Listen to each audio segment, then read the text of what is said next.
Dokkum had er een nije kapper bij. Bianca de Heij opent haar eigen kapsalon. Maar het is net zomaar een kapper. Ik kleur plantaardig. Dat wil zeggen dat ik met henna, indigo en cassia, dat zijn de 3 basiskleuren. Dus mensen die eczeem hebben, psoriasis, gevoelige hoofdhuid zoals ik zelf. Mensen die zwanger zijn, die chemo gehad hebben, die kunnen allemaal plantaardig kleuren.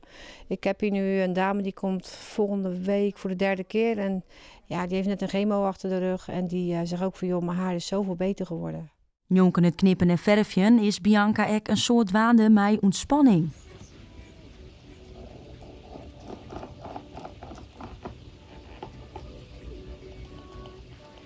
Het milieu is in de kapsalon ek een wichtig uitgangspunt. Dat de afgeknipte haren hier, die laat ik recyclen.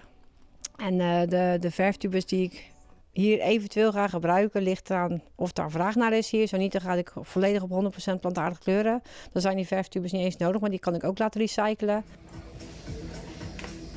Degene die hier nu komen, merk ik wel dat daar behoefte aan is. Die zijn fijn dat ze me gevonden hebben.